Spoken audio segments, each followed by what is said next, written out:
The city of Birmingham had always been a vibrant, bustling place. Its streets were filled with life, from the early morning rush of commuters to the late-night revelers spilling out of pubs and nightclubs. But for Susan Corral, the city held a more personal significance. It was where she had grown up, built her life, and fallen in love with David. Susan and David had met at a coffee shop just off the high street, a small, cozy place where the scent of freshly brewed coffee mingled with the sound of quiet conversations. Susan had been sitting at her usual corner table, reading a book, when David approached her, a shy smile on his face. He was tall, with dark hair and piercing blue eyes that seemed to see right through her. There was something about him that had drawn her in from the very first moment. Their relationship had blossomed quickly. David was everything Susan had ever wanted: kind, attentive, and passionate. They spent hours talking about their dreams, their fears, and their futures. Birmingham became their playground as they explored its hidden corners together, hand in hand. Over time, what began as casual dates turned into long nights spent discussing their shared hopes for a future together. 2 years into their relationship, David proposed to Susan in that same coffee shop where they had first met. It was a simple, intimate moment, but one filled with so much love that Susan had no doubts about saying yes. Their wedding was a small affair, attended by close family and friends, and soon they were husband and wife, ready to start the next chapter of their lives together. But as the seasons changed and their love deepened, so did the shadow that seemed to loom over their marriage. It was subtle at first, just a flicker of unease that Susan couldn't quite place. David had always been attentive, but now he seemed distant, his mind preoccupied with something she couldn't understand. He would disappear for hours without explanation, returning home late at night with no clear answers. And when Susan pressed him about it, he would brush it off, offering vague reassurances that everything was fine. Despite his reassurances, Susan couldn't shake the feeling that something was wrong. Their once cozy home in the suburbs of Birmingham, with its white picket fence and rose garden, began to feel like a cage. David's once affectionate gestures grew cold and mechanical, and the warmth in his eyes seemed to flicker out, replaced by something darker. One night, unable to bear the tension any longer, Susan confronted David. It was raining heavily outside, the sound of thunder rumbling in the distance as she stood in the doorway of their bedroom, her arms crossed tightly over her chest. "David, I need to know what's going on," she demanded, her voice barely masking the tremor of fear beneath her words. "You've been acting so strange lately, and I can't ignore it anymore. Please, just tell me the truth." David, who had been sitting on the edge of the bed, his head in his hands, looked up at her with tired eyes. For a moment, it seemed as though he was going to open up, to finally share whatever secret had been eating away at him. But then his expression hardened, and he shook his head. "There's nothing to tell, Susan," he said, his voice flat and emotionless. "You're imagining things." Susan felt her heart sink. She had hoped that confronting him would bring them closer, that they could work through whatever was troubling him together. But instead, it seemed to drive them further apart. That night, Susan barely slept. She lay awake, staring at the ceiling, her mind racing with thoughts of what could be going on with her husband. But no matter how hard she tried to make sense of it, she couldn't shake the feeling that something far more sinister was at play. In the weeks that followed, the strange occurrences escalated. Susan began to hear strange noises in the house, whispers in the middle of the night, the sound of footsteps in the hallway when no one was there. She would wake up in the early hours of the morning to find David standing at the window, staring out into the darkness with a blank expression on his face. At first, she tried to rationalize it. Perhaps David was just going through a rough patch at work, or maybe he was dealing with something he didn't know how to talk about. But as the nights grew longer and the whispers grew louder, Susan started to wonder if there was something else, something far darker, that was haunting her husband. One evening, Susan decided to follow David. She had seen him leave the house late at night, disappearing into the shadows without a word. Her heart pounded in her chest as she trailed behind him, keeping her distance as he made his way through the quiet streets of Birmingham. He walked with a strange, deliberate pace, as though he were being guided by some unseen force. Susan followed him all the way to an old abandoned warehouse on the outskirts of the city. She watched from the shadows as David entered the building, the door creaking shut behind him. For a moment, Susan considered turning back, but the pull to understand what was happening to her husband was too strong. She crept up to the warehouse and slipped inside, her breath catching in her throat as she took in the eerie sight before her. The warehouse was dimly lit, with strange symbols painted on the walls in dark red. A cold, unnatural breeze swept through the space, carrying with it the faint sound of whispers. And in the center of the room, David stood, his back to her, his hands raised in some kind of ritualistic gesture. "David!" Susan's voice was barely above a whisper, but it echoed through the empty space. David turned to face her, but the man standing before her was not the David she had married. His eyes were empty, hollow, and his face was twisted into a cruel, unnatural smile. Susan's heart raced as she backed away, her mind struggling to comprehend what she was seeing. What are you doing?" she asked, her voice trembling. David took a step toward her, his movements slow and deliberate.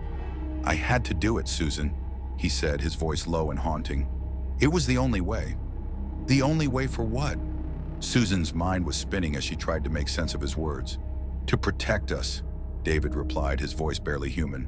"To keep the darkness from consuming us." But as Susan looked into his eyes, she realized that the darkness had already taken him. The man she loved was gone, replaced by something far more terrifying. As David reached for her, Susan turned and fled, her heart pounding in her chest as she ran through the empty streets of Birmingham, the whispers following her every step. She didn't stop running until she reached their home, slamming the door behind her as she collapsed onto the floor, sobbing. David never returned that night. And as the days turned into weeks, Susan realized that she would never see her husband again.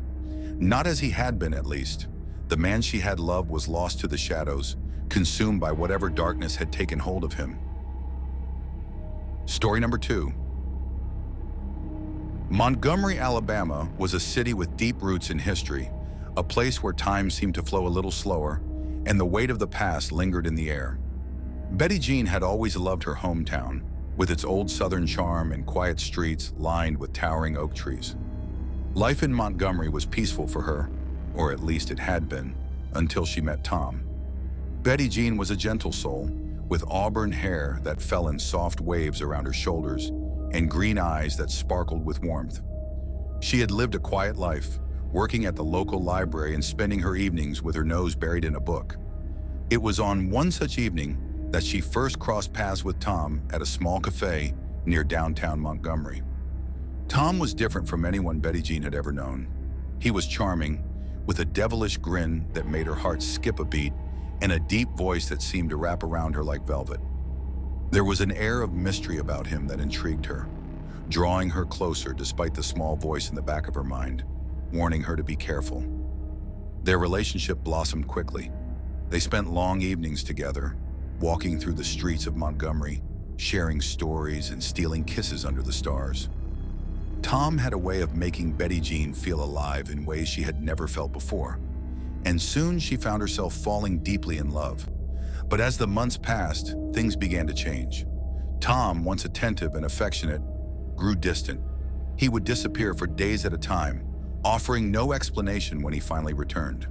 When Betty Jean pressed him about where he had been, he would shrug it off with a casual laugh, telling her she was overreacting. But something about his behavior didn't sit right with her. One evening, after Tom had vanished for nearly a week without a word, Betty Jean decided to confront him. They were sitting on the front porch of her small house, the air thick with the humidity of a southern summer night.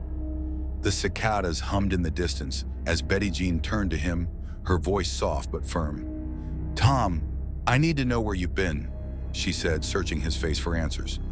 "You've been disappearing more and more, and I can't keep pretending it's normal." Tom didn't meet her gaze. Instead, he stared out at the darkened street, his jaw clenched.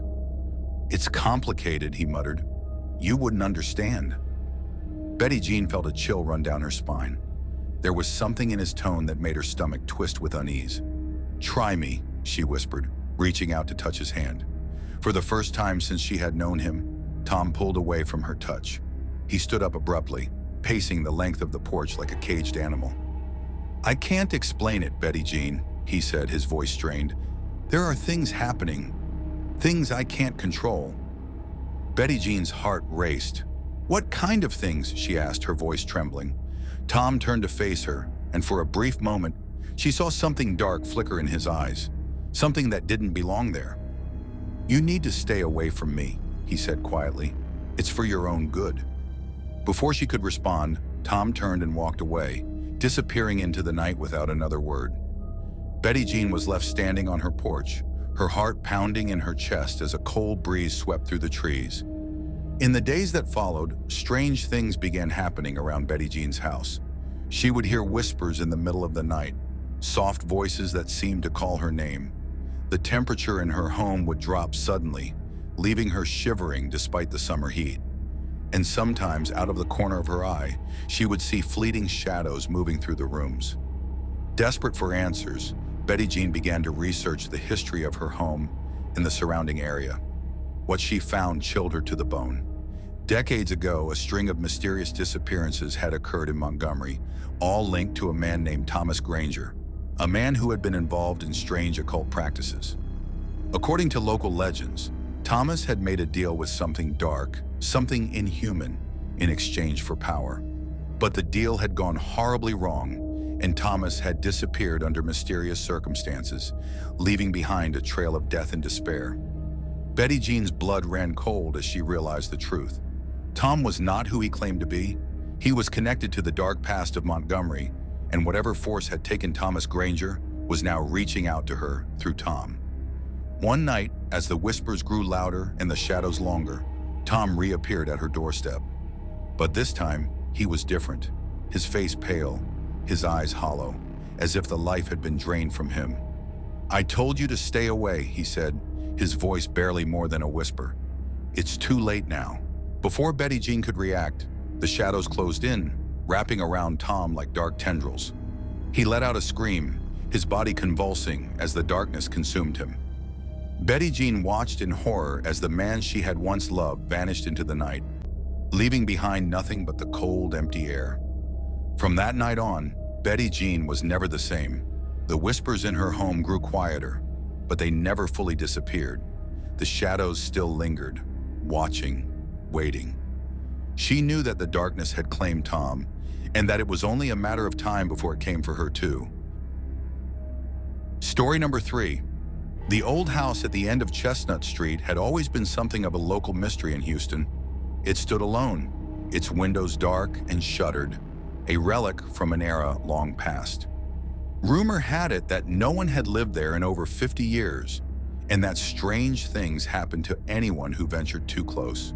For Charles James, though, the house was just another abandoned building, until the day he and his girlfriend, Lily Baker, moved in. They had been looking for an affordable place to live, and when they found the listing for the old Victorian house, they couldn't believe their luck.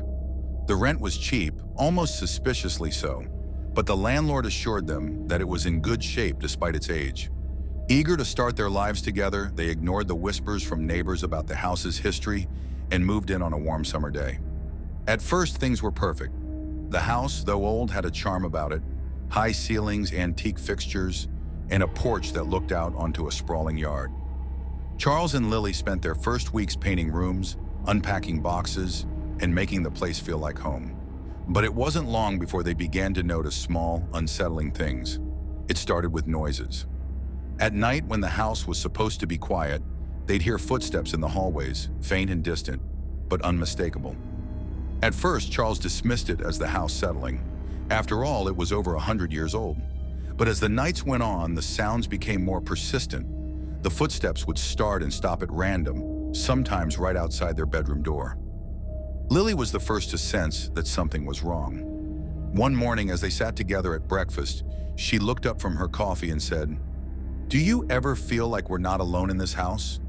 Charles paused, the question hanging in the air. He had felt it too, an odd sensation, like someone was watching them, even when they were alone. But he didn't want to worry Lily, so he brushed it off with a laugh. "It's an old house, babe. Probably just our imaginations." Lily didn't seem convinced, but she let it go. They continued with their lives, though the unease lingered. It wasn't until a few weeks later that things took a darker turn. One night, Lily woke Charles up in the middle of the night, her face pale, eyes wide with fear. "Charles, there's someone in the house." Groggy and disoriented, Charles sat up, listening. Sure enough, there was a sound. Soft, shuffling footsteps moving slowly down the hallway.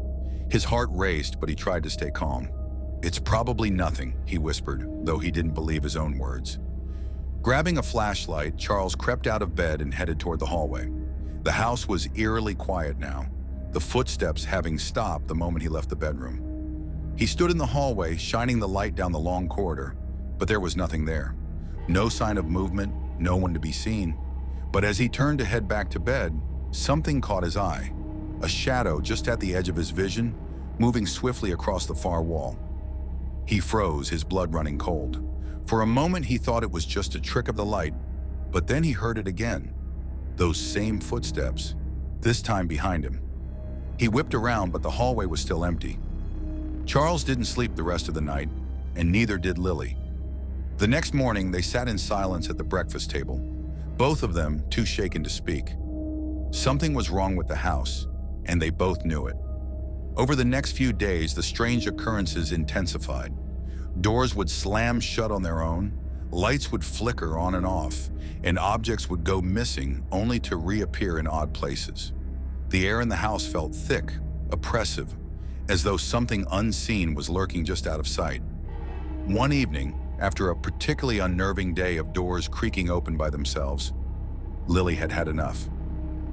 "We need to leave," she said, her voice trembling. "There's something in this house, Charles, and I don't think it wants us here." Charles nodded, his heart heavy with dread. He had tried to be rational, to dismiss the strange happenings as coincidences, but now it was impossible to ignore. They packed their bags that night, deciding to stay with a friend until they could find a new place. As they stood in the doorway, ready to leave the house behind, Charles glanced back at the darkened hallway one last time. For a moment, he could have sworn he saw a figure standing there, watching them leave. But when he blinked, it was gone. Without another word, they stepped out into the cool night air, leaving the silent house behind, forever.